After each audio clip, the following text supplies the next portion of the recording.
It is not overstating it to say that this section of Genesis 11:30 to 25:18 serves as the watershed for the entire rest of the Bible. It tells us a lot about God. It's God as promise maker, and about Abraham as one who is able to accept the promise of the promise maker. As disobedient as Israel will be over the centuries, they can always return to their relationship to God, knowing it is in them to respond to God's promises with faith, a willingness to set aside what is for what will be. So we've talked about promise and faith and those definitions. Yesterday we talked about how land and an heir and the command to offer Isaac are met with trust, that Abraham's trust is the main point of these texts. Today, I want to lift this section up as the gospel beforehand. In his letter to the Galatians, Paul says, just as Abraham believed God, and it was reckoned to him as righteousness, he's quoting Genesis there, so you see, those who believe are the descendants of Abraham. Those descendants are those who believe God, and it's reckoned to them as righteousness. And the scripture, foreseeing that God would justify the Gentiles by faith, this response, this willingness to accept the promise of God, the scripture, foreseeing that God would justify the Gentiles by faith, declared the gospel, the good news, beforehand to Abraham. So Paul is saying everything that the gospel is and how it's made known through Jesus, that gospel was declared beforehand to Abraham, saying, all the Gentiles shall be blessed in you. For this reason, those who believe are blessed with Abraham who believed.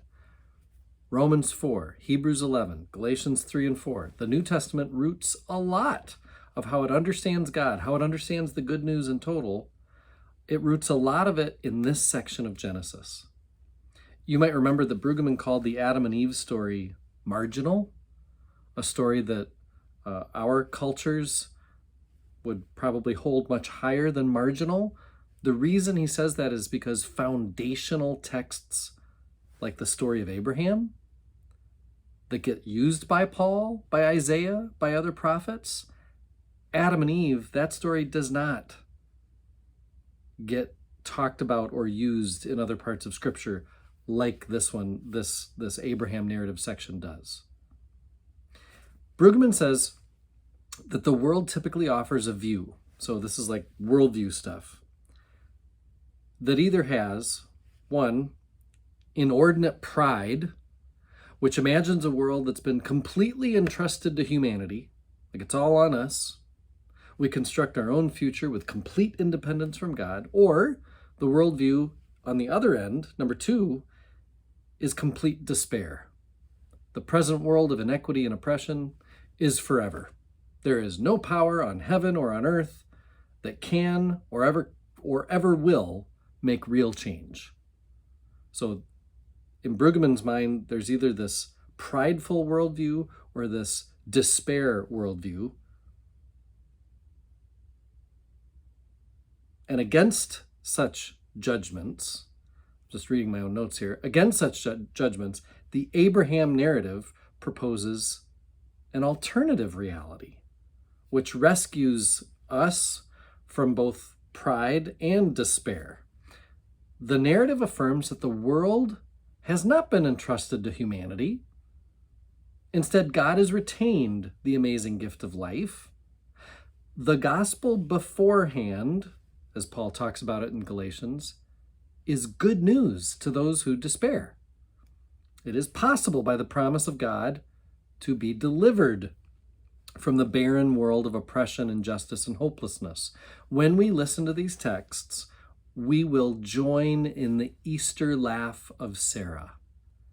And I do love that idea, that Sarah laughs an Easter laugh. Talk about the gospel beforehand. Sarah laughs when told that life will come from her barrenness. It is a foreshadow of resurrection. A giddy, joy-filled giggle is what she offers. And that's the feeling that these Abraham stories are meant to evoke. A giddy, joy-filled giggle.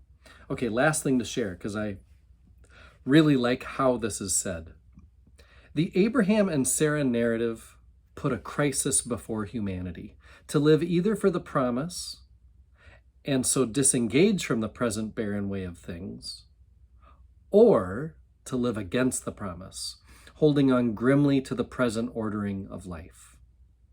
Jesus will see that some resist the promise, Pharisees, for example, while others welcome the promise, those who seek healing and such.